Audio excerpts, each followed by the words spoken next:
Fans of the series, The X-Files, probably remember the episode when Mulder and Scully came to a small town where all the houses were the same, the lawn was evenly mowed, and it was not allowed to put near the house bright objects, especially red. A terrible fate awaited those who violated such a prohibition. At night, a monster would come out of the ground and kill them. The monster was annoyed by brightly colored objects. That's fiction, of course.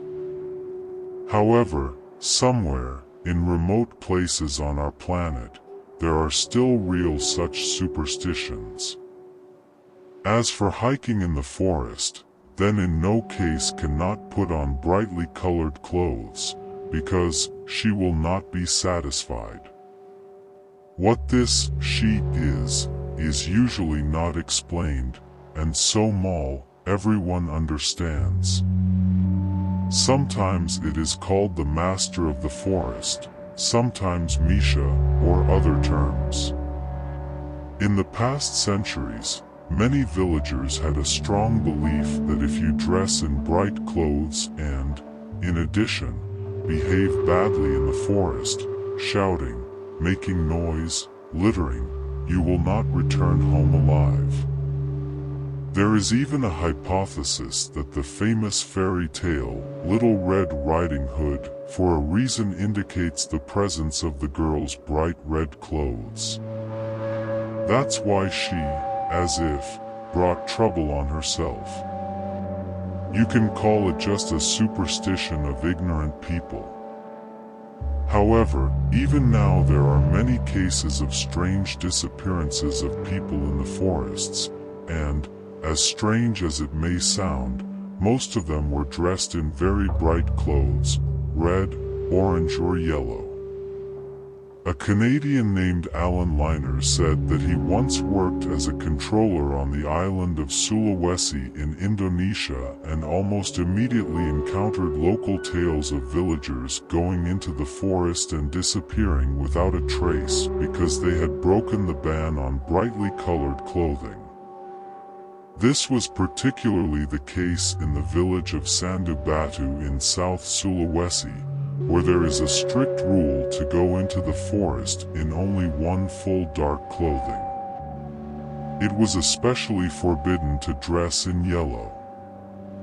All this seemed very strange to Liners.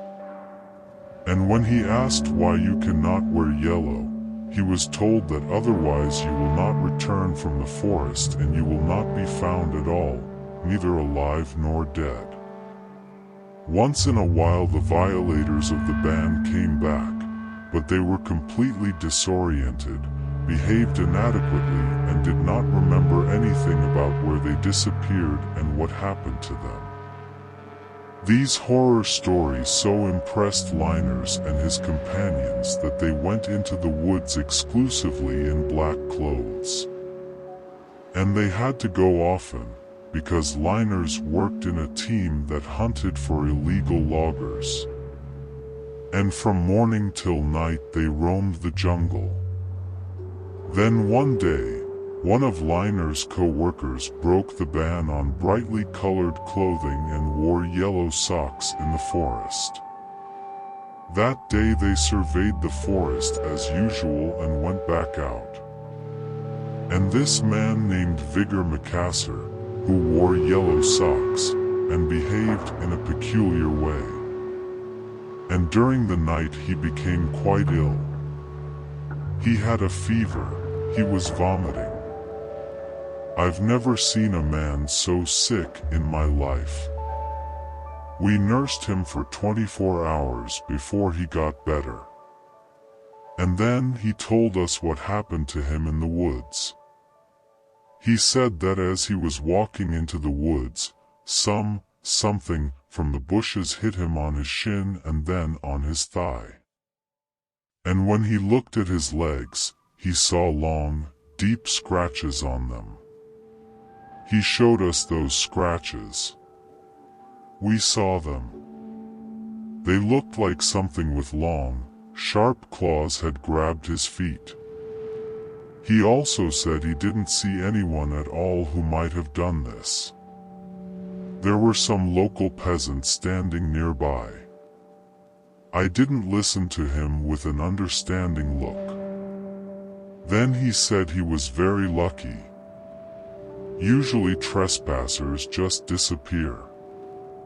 Why does something in the forest so hate bright colors, and especially yellow? This is all very unusual and remains a mystery.